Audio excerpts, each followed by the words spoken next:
소설, 많은 책들이 있지만 그 책의 제목을 오해하는 그런 소설 가운데 하나가 이제 프랑스 여류 소설가 프랑스와즈 사강이 쓴 슬픔이요 안녕이란 책일 거예요.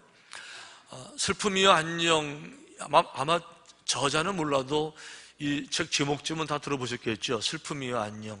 워낙 유명한 책이니까. 근데 유명한데 이 책이 왜 유명하냐? 예를 들어서 작품성이 있고 이래서 유명한 건 아니에요. 문학적으로 가치가 있고 이런 건 아니고요. 그 프랑스와즈 사강이 특별한 여성이라서 그랬습니다.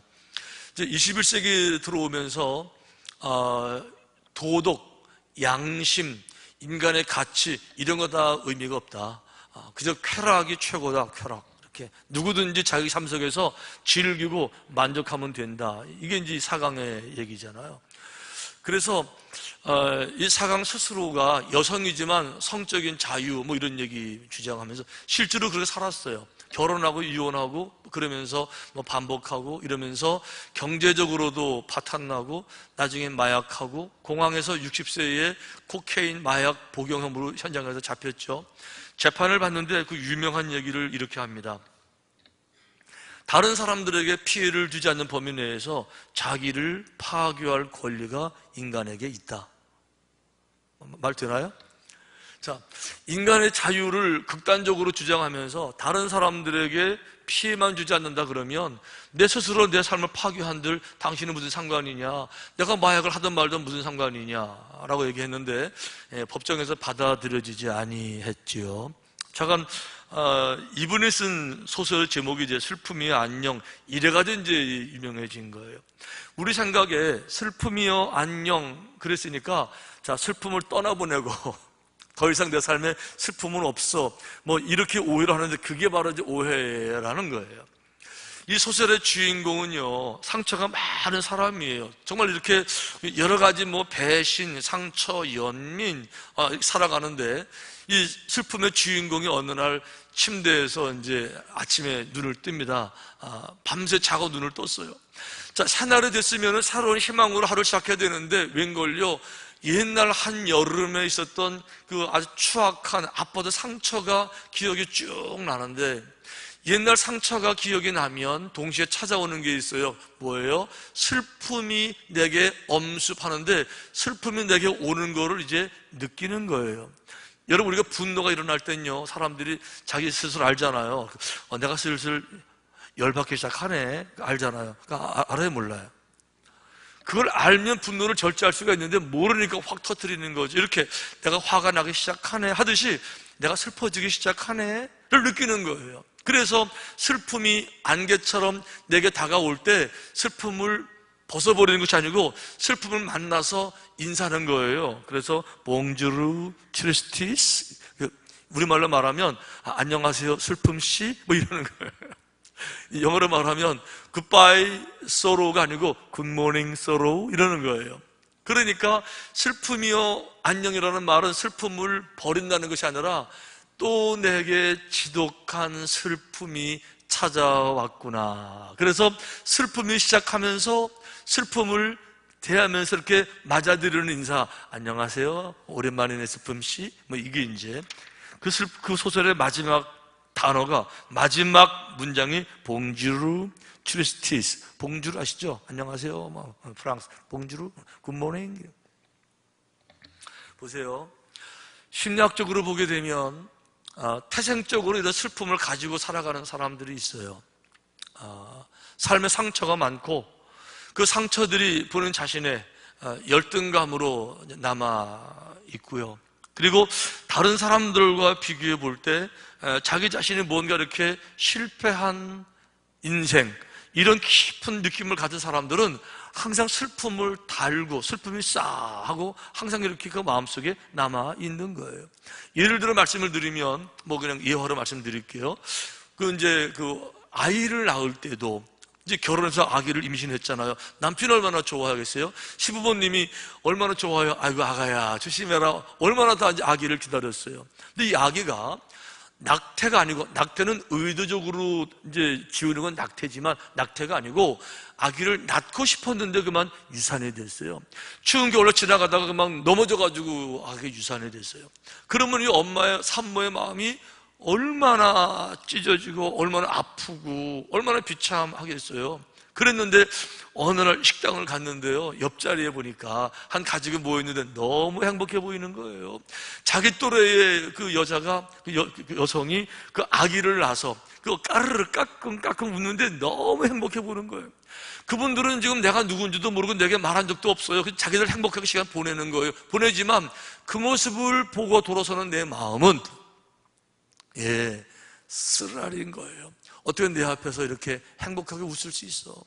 나는 이렇게 비참하고 이렇게 힘들고 어려운데 어떻게 저럴 수 있어? 누가 뭐라고 안 그래도 스스로 실패자 의식, 스스로 남들 다 하는데 나만 못하는 것 같은 이런 건 싸한 아픔. 이게 여러분 그 악의 문제가 아니고요, 인생이 그렇다는 거예요. 예를 들면 남들은 대학 다 가는데 한 번에 다 붙는데 나는 재수, 삼수 뭐 이렇게 되면요, 이상하게 나도 모르게 싸한 아픔이, 슬픔이.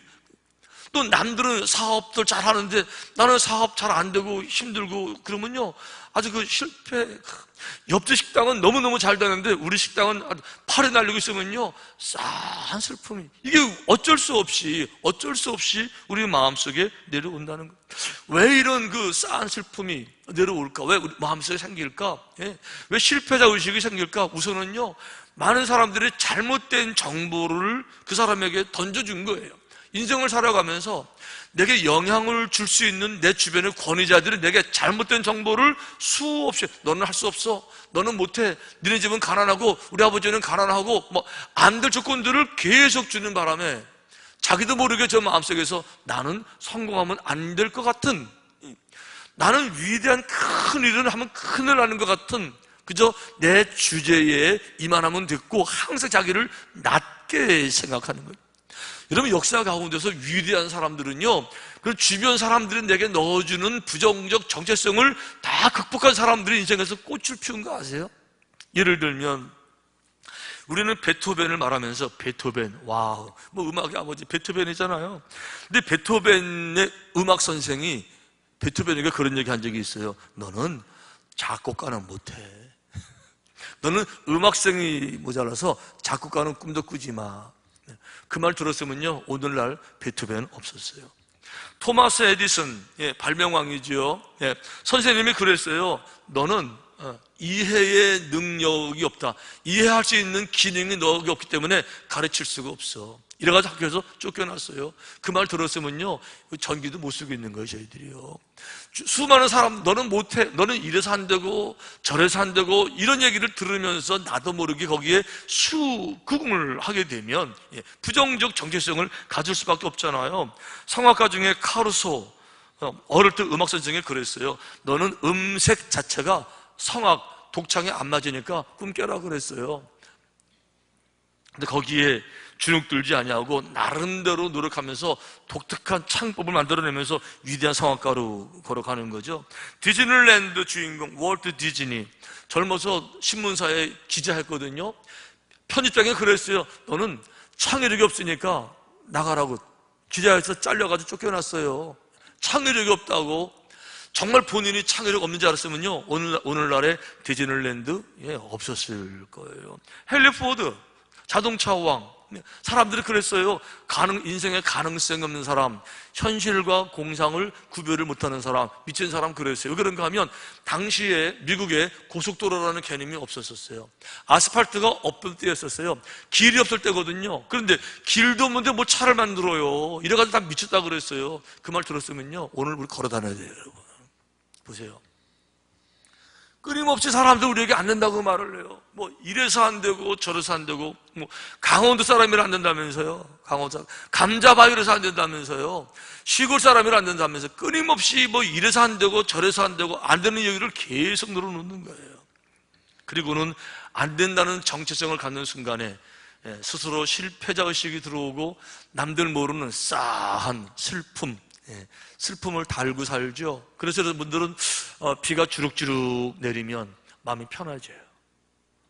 비가 내리는 창문을 바라보면서 비야 비야 너도 슬프니 나도 슬프다 나너 좋다. 비가 오면 평안해지. 기본적으로 무드 자체가 sad, sorrow, deep grief, 깊은 슬픔이 그 무드 속에 이렇게 그 성향 속에 성격 속에 깊이. 어떤 사람들이요 인생에 대해서 스스로 생각할 때 이렇게 성공자 극대화시키고 마음껏 뻗어나가지 못한다는 자기 스스로 그런 이미지를 갖던 사람은요 항상 sad 스토리를 함께 가지고 있는 거예요. 이런 말씀을 왜 드리는가 하면 오늘 본문의 주인공 예레미야가 그랬어요. 예레미야 1장에서 하나님이 예레미야를 부르시거든요. calling 부르시는 장면인데 예레미야는 이렇게 말해요. 기본적으로 하나님 내가 이르되 예레미야 말이 내가 이르되 슬프소이다. 하나님 저는 슬픈 사람이에요. 저는 슬픈 사람이 하나님 슬픈 사람이에요. 주 여호와여 보소서 나는 아이라 말할 줄을 알지 못하나이다. 여러분 예레미야 아이 아니거든요. 성인 어른이거든요. 근데 자기 스스로는 자기의 능력을 아이라고 생각한 거예요. 보통 사람들 정도의 수준이 자기가 안 된다고 생각을 한 거예요. 이미 나이는 어른인데 자기의 능력은 어린아이밖에 안 된다고 평상시에 그런 생각을 가지고 있으니까 항상 슬프도소이다. 나는 그저 슬프고 자기 연민, 자기 스스로를 생각하는데 스스로가 불쌍해요. 남들이 나를 불쌍히 여기는 것이 아니라 늘 내가 나를 생각하면 불쌍하고 실패한 것 같고 남들 다 하는데 못하는 것 같고 남들에게 뒤처져 있는 것 같고 이런 열등감이 쌓여져 있고 하나님이 나를 선택하셨다고 말하면 기뻐해야 되는 거죠. 나를 선택했어요 할렐루야 그래야 되는데 선택했다 했더니 자신이 없는 거 더 두려워요. 선택받은 게 무서워요. 못한다고 생각하니까 선택받는 게 무서워요. 오히려 가만 놔두시죠. 슬픈 사람인데요. 예레미야는 정확하게 세 가지 생각을 했어요. 첫째는 자기는 어른이면서도 아이 정도밖에 능력이 없는 부족한 사람, 이 열등감이 첫째 있었고요. 두 번째는 나는 정상적인 사람들처럼 살 수 없는 근본 자체가 실패한 인생입니다 라는 자의식을 본인이 가지고 있었고요. 세 번째는 그래서 내가 말은 못했지만 남들이 모르는 싸한 슬픔이 내게 늘 있습니다. 이 얘기를 지금 예레미야가 하고 있는 거예요. 이런 예레미야에게 하나님 이렇게 말씀하셨어요. 여호와께서 내게 이르시되 너는 아이라 말하지 말라. 더 이상 아이라고 말하지 말라는 거죠. You are not baby anymore. 이제는 베이비가 아니라는 거예요. You are not child. 너는 아이가 아니에요. child가 아니에요. 더 이상 아니에요. 아이라고 말하지 말라는 거예요. 이제는 더 이상. 내가 너를 누구에게 보내든지 너는 가라는 거죠. 그 누구가 누구죠? 너는 이제 왕들에게 보내겠다는 거예요. 다른 나라의 왕들에게 보내겠다는 거예요. 내가 너에게 무엇을 명령하든지 너는 말하라는 거죠. 강하고 담대하고 일어나서 가라는 거죠. 참 놀라운 거는요, 예레미야가요, 하나님이 이 말씀을 전해주시는 순간에 하나님이 말씀하시면 다 그 말씀은 되겠지요. 그러니까 나는 아이지만 하나님은 철저하게 믿으니까 하나님이 더 이상 너는 아이다가 아이가 아니고 내가 네게 능력을 주어서 모든 것을 감당할 수 있게 해주겠다 이 말씀 들을 때 이 예레미야가요 그냥 다른 얘기 안 하고 핑계대지 않냐고 그냥 아멘 그랬어요. 할렐루야 하고 일어난 거예요. 하나님이 하라고 하니까 그냥 아멘 하고 일어난 거예요. 그래가지고 일어나가지고요 진짜 그때부터 왕들에게 팍팍팍 나가면서 그 세계, 열방, 모든 나라들 위대한 지도자로 인생을 걸어가는 거죠. 어떻게 하면 이 근본적인 변화 못한다고 생각한 사람이 나는 그것까지는 진짜 못해. 이 정도는 내가 하지만 거기까지는 내가 진짜 못해. 이 땅에서 정말 탑라인에 서 있는 최고의 사역을 감당하는 그들을 보면서 그분까지는 나는 거기까지는 못 올라가. 그러면서도 한쪽엔 늘 슬픔. 이런 사람들이 어떻게 바뀔 수 있지요? 뭐 여러 가지로 설명할 수 있겠지만 이렇게 정리해보고 싶어요. 첫째는 뭔가 하면 잘못된 자상을 버리고 정체성, 내가 누구인가 정체성을 새롭게 하는 게 너무너무 중요한 것 같아요. 왜 그런가 하면 사람들은요 내가 누군가라고 인식하는 범위를 벗어나지 못해요. 거기서만 살게 됩니다. 나를 아이라고 인식하면요 아이처럼 살 수밖에 없는 거예요. 나를 남자라고 인식하면 남자처럼 살아요. 여자라고 인식하면요, 여자처럼 사는 겁니다. 마찬가지로 도둑놈이라고 인식하면요, 그렇게 살 수밖에 없는 거예요. 근데 아이라고 생각하니까 늘 슬프잖아요. 이제는 정체성을, 내가 누군가를 좀 꿰뚫어 보라는 거예요. 내가 누군가를 좀 있는 그대로, 사실 그대로를 정확하게 깨달아 알아보라는 거죠. 지난 토요일이니까 어제였네요. 어제 이제 극동방송에서 인터뷰한 게 나간 것 같아요. 아마 들어보신 분 계셨어요? 근데 끝나고 나서 그 담당한 분이 끝나자마자 바로 저한테 카톡을 보냈는데, 극동방송에 전화가 폭주한다고 막 연락이 왔어요. 제가 지금 제 자랑하는 중인데, 막 책도 물어보고, 나온 목사는 누구냐고 막 난리가 났다고 연락을 받았는데, 이번 주 토요일 날 이제 또 나올 거예요.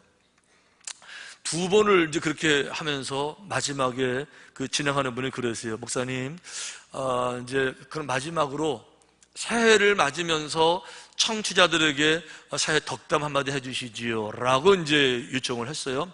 그때 제가 딱 떠오르는 생각이 있었어요. 이렇게 말했어요. 자, 청취자 여러분, 반갑긴 한데 여러분 그거 아시죠? 미지의 세계는 없다는 거. 우리 새해가 될 때마다 한 번도 안 가본 세계인 것처럼 미지의 세계 말하는데, 미지의 세계 없다는 건 알고 계시죠? 미지의 세계는 두 경우에만 해당된다는 거. 철들기 전에 3살, 4살, 5살 현실과 공상을 구별 못하는 아이들에게 상상의 나래를 펼쳐주기 위해서 동심의 세계에서, 동화의 세계에서 미지의 세계 가능한 얘기고요. 앞으로 1000년 만년 후에 공상 과학 소설 얘기하면서 우주인들 함께 그 시대를 말하면서 미지의 세계는 이해가 되지만, 철들고 나면 미지의 세계 없습니다. 그런가 하면 우리는 새해가 바뀌지만 아무것도 바뀌지 않는 것 정확히 알고 있고요. 하루가 어떻게 지나가느냐, 아침 오고 점심 오고 저녁 오는 거, 시간 패턴 정확히 알고 있고, 하루 세끼 정확히 먹어야 되고, 먹는 거 똑같은 거 계속 먹어야 되고, 1년도 봄, 여름, 가을, 겨울 온도 변화 정확히 알고 있고, 해야 될 일 정확히 알고 있고, 한 번도 안 살아본 게 아니고 날마다 살아본 겁니다. 그러니까 새해가 됐다 그래서 미지의 세계니까, 새해가 됐으니까 뭐든지 저절로 새로워지겠지, 여러분 꿈 깨세요 그랬어요. 안 달라집니다 그랬어요. 그러니까 단순하게 세월 간다고 달라지는 것이 아니고, 인생을 정말 바로 살기 위해서는 목표를 새롭게 하고, 정말 중요한 가치를 붙잡고, 결단을 새롭게 하고, 마음 자세를 새롭게 하지 않게 되면 1년 또 그냥 지나가니까 우리 마음을 새롭게 합시다, 화이팅 하고 끝냈어요. 잘했어요. 무슨 얘기하고 있죠? 한 해가 지나간다 그래서 여러분 새로워지는 거 아니에요. 내가 누구냐, 정체성이 누구냐, 정체성. 이스라엘 백성들이 가나안 땅까지 갔는데 왜 가나안 땅에서 더 들어가지 못하고 후퇴해서 광야에서 40년 동안 다 죽어나갔죠? 그들은 자기 정체성을 정말 잘못 알고 있었어요. 그들은 자기 정체성을 메뚜기라고 알고 있었던 거예요. 이렇게 말했어요. 거기서 네피림 후손인 아낙 자손의 거인들을 보았나니 우리는 스스로 보기에도 메뚜기 같으니, 스스로 우리를 볼 때 메뚜기가 똑같다는 거죠. 자기 정체성이 우리는 메뚜기라는 거예요. 그들이 보기에도 그와 같았을 것이라는 거죠. 여러분, 이스라엘 백성이 메뚜기 후손이에요. 메뚜기의 DNA를 받고 태어났습니까? 메뚜기 혈통입니까? 무슨 소리 하고 있어요? 이스라엘 백성의 혈통은요, 아브라함의 혈통이에요. 믿음의 혈통이에요. 하나님의 자녀의 혈통이에요. 그런데 이 혈통이 믿음의 피를 물려받았음에도 불구하고 이 혈통을 무시해버리고 메뚜기라는 정체성을 가지고 있는 거예요. 어떻게 됐어요? 메뚜기처럼 인생 끝났죠. 광야에 다 흩어져서. 메뚜기가 어떻게 죽어가요? 광야에서 스르르 죽어가죠. 광야에서 40년 동안에 메뚜기처럼 스르르 다 죽어 끝나버리고 마른 거예요. 혈통. 우리가 메뚜기 후손이에요? 우리가 원숭이 자식이에요? 혈통. 근본, 신분을 바로 붙잡아야죠. 정확히 내가 누군가를 알아야죠. 우리는 원숭이 자식이 아니에요. 우리는 존귀하신 하나님의 혈통을 물려받은 하나님의 존귀한 백성들이잖아요. 뭐를 못하겠어요? 뭐가 어려워요? 왜 못한다고 그러세요? 하나님 살아계시는데. 아멘? 여러분, 그 혈통을 말하면 말 얘기하면 재미있어요. 현재 세계에서 제일 비싼 말이 미국에 있어요. 스톰 캣이라는 명마인데, 여러분 놀랄 준비 됐어요? 자, 놀랄 준비하시고, 자, 말 한 마리 가격이 얼마냐? 장장 600억 원. 안 놀라는 분은 뭐예요? 말 한마디에 600억 원이라고요. 말 한 마리에 600억 원이라고요. 그 말이 교미를 해서 새끼를 낳잖아요. 혈통을 물려갔잖아요. 그 새끼를 100에 교미하는데 드는 비용이, 자, 또 놀라셔야 돼요. 자, 보세요. 교미 한 번 하는데 5억 원. 아이고, 한 3,000끼인데 그렇게 커가지고 안 놀라셔야만 하면. 한국에 수입된, 한국도 사들인 말 중에서 2006년도에 수입된 말이 매니피라는 말인데 40억 원에 사왔어요. 사람들이 뭐 낭비니 뭐니 막 떠들었어요. 그런데 그 말이 한국에 들어와서 몇 년 사이에 새끼를 낳았어요. 그리고 2010년도에 한국 브라더스컵 경마대회에서 이 메피스 말의 새끼 3마리가 나란히 1등, 2등, 3등을 했어요. 선 히어로, 선 블레이즈, 우승 터치. 이게 혈통이라는 거예요. 그래서 40억을 내는 거예요. 40억을 내니까 더 큰 돈이 들어오는 거예요. 혈통이 그런 거예요. 메뚜기 혈통이라고요? 메뚜기 혈통이라고요, 우리가요? 우리가 원숭이 혈통이라고요? 무슨 소리 하고 있어요? 우리는 하나님의 혈통인 거예요. 하나님의 피, 예수님의 보혈, 하나님의 백성, 이 사실을 정확히 아는 사람들이 있었어요. 믿음의 사람들은 이 사실을 진짜 다 알았습니다. 그 중에 한 사람이 누구예요? 다윗이에요. 뒤에 있는 다윗이에요. 이렇게 말했어요. 나의 힘 되신 여호와요. 정확히 아는 거. 내 힘의 출처가 어디예요? 내 힘의 출처는 메뚜기가 아니고요. 내 힘의 출처는 하나님인 것을 정확히 아는 거죠. 나의 힘 되신 여호와요.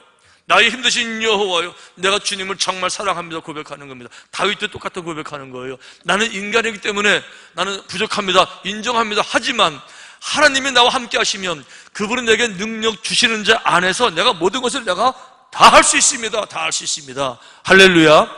이게 믿음이라는 거죠. 하나님의 자녀라고 정말 자기 스스로, 자기 정체성, 나는 정말 하나님의 진짜 아들이라고 믿는 사람들은 인생을 그렇게 안 살아요. 그들에게는 되는 일도 있고 안 되는 일도 있어요. 정확히 본인이 정확히 알아요. 안 되는 일을 하지 않아요. 안 되는 일을 안 하기 위해서 때로는 병도 걸리고 오해도 받고 고통도 당하고 대가도 지불하지만 내가 옳은 일을 가기 위해서 당하는 시련들을 느낄 때 비로소 존재의 가치가 느껴지는 거예요. 아, 산다는 게 이런 거구나. 산다는 게 이런 거구나. 그리고 올바로 산다는 게 이런 거구나. 에서 오는 이 어마어마한 자부심이 하루를 산다는 거는 이런 거야. 비굴하게 되는 것도 없고 안 되는 것도 없고 그냥 여기저기 끌려다니고 이런 것이 아니라 정확하게 내가 누구인지를 알아서 대가를 지불할 때 저 몸은 힘들고 마음은 힘들고 손해를 볼지언정 병은 들지 모르지만 그럼에도 불구하고 산다는 존재의 가치를 진짜 느끼게 돼. 진짜 존재하게 살아가는 본인을 보면서 아, 산다는 게 이거구나. 이런 것이 산다는 거로구나. 이 존재의 기쁨을 만족하게 하는 하루를 살아도 당당하고 하루를 살아도 떳떳한 어디서 온다고요? 정체성을 분명히 하고 이 정체성대로 살아가게 될 때 어마어마한 존재의 기쁨, 그때 비로소 인격이 형성되고 인격이 드러나고 인격자라는 말이 합당한 삶이 될 수가 있는 거예요. 아멘.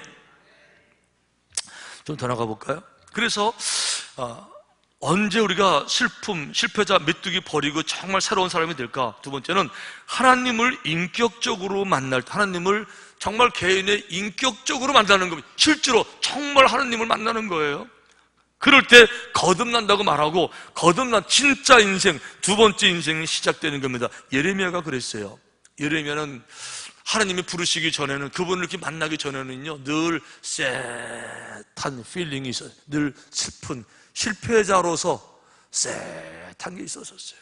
그런데 하나님이 음성을 들어 이렇게 말씀하셨죠. 내가 너를 모태에 짓기 전에 너를 알았고, 모태에 짓기 전에 알았고, 네가 배에서 나오기 전에 벌써 너를 성별했고, 너를 여러 나라의 선지자로 너를 세웠다. 하나님의 이 놀라운 어마어마한 자기 신분에 대한 말씀을 들을 때, 와, 나는 값없는 인생이 아니에요. 나는 쓰레기처럼 여기저기 굴러다닐 그런 인생이 아닌 거예요. 내가 누구인지를 비로소 눈을 뜨면서 이 예레미야는 할렐루야, 할렐루야. 그리고 그 마음처럼 예레미야는 각 나라의 왕들을 만나고 선포하고 한 시대 가운데 거룩한 일들을 이루어가는 거죠. 여러분, 하나님을 만난다는 말은 무슨 말이죠? 하나님을 정말 만난 사람들에게는 두 가지 아주 확실한 사실을 본인들이 알고 있을 거예요. 첫째는 뭔가 하면 하나님은 나를 사랑하신다. 이 부분은 아주 조금도 의심이 없는 거죠. 하나님이 세상을 이처럼 사랑하사 독생자를 주셨어요. 그 세상 속에 있는 것이 뭐예요? 세상에 있는 산, 나무, 동물이 아니라 세상 속에 있는 우리 인간들, 그 인간 속에 그 나를 하나님 아시는 어떻게 아시냐? 예레미야처럼 모태에서부터 아셨고요. 머리털을 세심으로 알았고, 나를 이름으로 아시는 하나님이 나를 사랑하신다. 하나님 사랑이시니까 그분의 사랑, 나를 사랑하시는 하나님을 이해하는 것, 인정하는 것, 이게 믿음의 첫 번째죠. 인격적 믿음을 가진 사람 다 이걸 알죠. 다 알죠. 두 번째는 나를 사랑하시기 때문에 우리 그렇잖아. 내가 누구를 정말 사랑하면 그분이 잘 되기를 바라잖아요. 그러니까 하나님은 내가 정말 잘 되기를 바라신다. 아멘? 이걸 믿는 게 믿음이에요. 하나님은 내가 정말 잘 되기를 정말 바라시거든요. 진짜 바라시거든요. 그래도 우리에게 정체성을 바꾸길 원하시는 거예요. 너 자신을 좀 알으라는 거죠. 스스로 깨달아 내가 누군지 알라는 거죠. 우리는 원숭이 DNA가 아니에요. 원숭이 혈통이 아니라고. 우리는 하나님의 거룩한 영적인 존재란 말이에요. 아멘? 그런데 이거를 마지막까지 거부한, 정체성을 바꾸라는 명령을 마지막까지 거부해서 하나님을 화나게 한 사람이 한 사람이 있어요. 모세예요. 모세가 40년 동안은 왕궁도 잘 살았는데 마지막 40년 광야에서 실패자로 40년을 4년도 아니고 40년을 실패자로 보내는 겁니다. 그 마음이 얼마나 정말 쎄하겠어요. 무슨 기쁨이 있겠어요, 모세한테. 무슨 열정이 있겠어요. 40년을 실패자 의식으로 눌려 살았는데 무슨 기쁨이 있겠어요. 아마 모세도 비움은 좋았을 거예요. 그런 모세에게 하나님 말씀하셨어요. 모세야, 네 발에 신을 벗어라. 그리고 애굽으로 가서 내 백성을 구원해라. 내가 너와 함께 할게. 이런 말을 들어본 모세가 드디어 때가 됐습니다 막 이래야 되는데 모세 이렇게 말했어요. 모세가 하나님께 아뢰되 내가 누구이기에 바로에게 가며 이스라엘 자손을 애굽에서 인도하여 내리까. 하나님, 내가 누구이기에 내까지 어떻게 내가 강원도 원주 출신인데, 강원도 저 서초 출신인데, 강원도 문막 출신인데, 저 횡성 출신인데 내가 어떻게 세계에 나가서 아유 나는 못합니다. 어떻게 내가 어떻게 나가서 바울을 아유 못합니다. 내가 모세 그 얘기하는 거예요. 지금요. 못한다는 거죠. 하나님께서 못한다는 모세에게 두 가지 기적을 보여주세요. 내 손에 든 것이 무엇이냐? 지팡이입니다. 던져봐라. 던졌어요. 뱀이 됐잖아요. 깜짝 놀랐어요. 다시 집어봐라. 꼬리를 살살 집었어요. 주르륵 다시 지팡이가 됐어요. 너무 놀랐어요. 와, 이럴 수가 있을까? 내 손을 품에 넣어봐라. 넣었어요. 빼봐라. 빼는 순간 깜짝 놀랐어요. 문둥병이 막 썩어나가는 거예요. 깜짝 놀랐어요. 품에 다시 넣어봐라. 넣었어요. 빼봐라. 깨끗해졌어요. 봤지. 이런 하나님이 나야. 걱정하지 마. 봤지. 가. 그러면 모세가 이거 너도 봤으니까 그럼 한번 해볼게요. 뭐 이래 되는 거잖아요. 모세 뭐라고 말하는지 알아요? 이렇게 말했어요. 모세가 이르되 오 주여 보낼 만한 자를 보내소서. 이거 여러분 시간을 배열해 보세요. 이 지팡이, 뱀, 문둥병 이 사건이요, 이 말 앞에 다 나오는 거예요. 이거 다 보여준 거예요. 이 정도로 보여주고 가라고 말을 해도 못 간다는 거. 하나님 나는 메뚜기예요. 못 간다는 거. 마지막까지 못 간다는 모세가 오 주여 그래도 나는 안 됩니다. 나는 안 됩니다. 드디어 여호와께서 모세를 향하여 노하여 이르시되, 그런데 인간으로서 하나님을 열받게 한 사람은 모세밖에 없는 것 같아.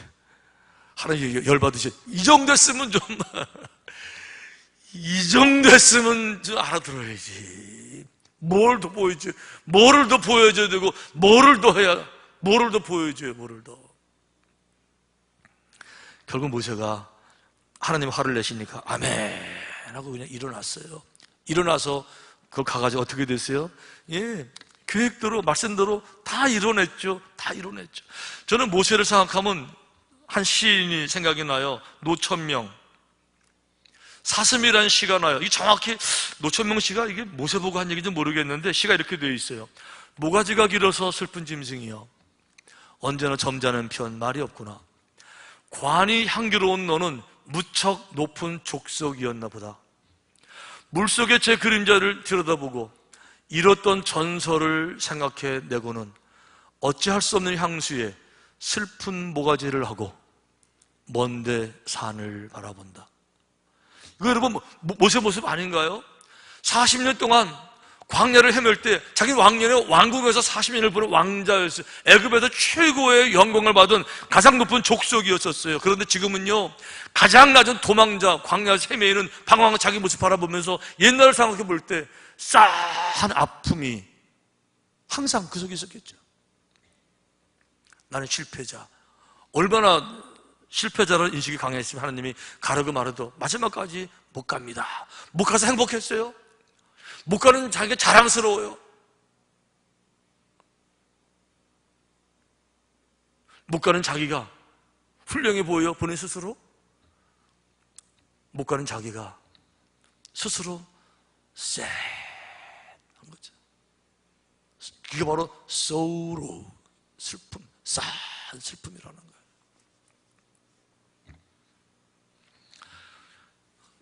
언제까지 우리 마음속에 있는 그 싸한 슬픔을 가지고 살겠습니까? 해가 바뀐다고 새로운 것이 아니고요. 정체성을, 내가 누군지, 말 한마디도 혈통이 왜 필요해요? 혈통성의 DNA가 놀라운 그 운동신경을 비롯한 능력이 있으니까 혈통이 필요한 거잖아요. 우리는 여러분 메뚜기 혈통이 아니에요. 성경이 이렇게 말했어요. 영접하는 자 곧 그 이름을 믿는 자들에게는 하나님의 자녀가 되는 권세를 주셨으니 이거는 혈통으로나 육적으로나 사람의 뜻으로 나지 아니하고 오직 하나님께로부터 난 자들이니라. 하나님께로부터 났다는 거죠. 인간적인 것이 아니라 하나님의 혈통을 물려받은 사람은 누구예요? 하나님의 자녀들이고 저와 여러분들, 우리들이잖아요. 그럼 우리가 하나님의 자녀답게 살아야죠. 좀 당당하게 살아요, 여러분. 찌찌하게 하지 말고, 비굴하게 하지 말고, 뻔히 알면서 돌아서면서 자기 자신에 쓰러져 짓지 말고, 슬픔을 친구로 삼지 말고 좀 떠나보내자고요. 아멘. 그럼요, 얼마든지 가능해요. 주님 함께 하시니까. 이 새해를 시작하면서 내가 누구인지를 정확하게 기억하고, 그래서 우리들이 이런 설교 듣고 또 지나가면 또 그냥 지나가요. 그냥 지나가지 말고 오늘은 스스로가 결단, 주님 내가 정말 내가 누군지, 메뚜기의 후예라고, 너는 못하는 사람이라고, 너는 작곡은 못해, 너는 안 돼, 너는 강원도 사람이야, 너는 시골 사람이야, 너는 못해, 원주 사람이야, 감자밭, 그 거짓말 다 벗어버리고, 다 벗겨버리고, 뭘 못해요? 뭘 못해? 세계가 다 우리 손에 있고 우리 발에 있고 다 다닐 수 있고 다 가르칠 수 있고 다 인도할 수가 있는데 우리가 뭐를 못하는 거죠? 세계 탑라인에 서 있는 영적 수준이 있잖아요. 능력도 있고 실제로 해내고 있고. 안 된다는 말을 섞지 마시고 대신 우리를 온전히 주님께 들으셔서 주의 손에 붙잡히고 더 이상 슬퍼하지 마시고, 정말 슬픔을 친구처럼 달고 다니지 마시고 후를 벗어버리고 정말 독수리가 하늘 올라가는 것처럼 이런 삶이 되시기를 주님의 이름으로 축원합니다. 우리 찬양같이 부르시는데 그냥 찬양이 아니고요, 결단의 찬양. 주님, 제가 정말 제가 주께 가까이 가기를 원합니다. 정말 주님을 원하고 목마른 인생 가운데서 생명의 능력을 정말 허락해 주옵소서. 결단하는 마음으로 찬양 같이 부르십시다. 주께 가까이.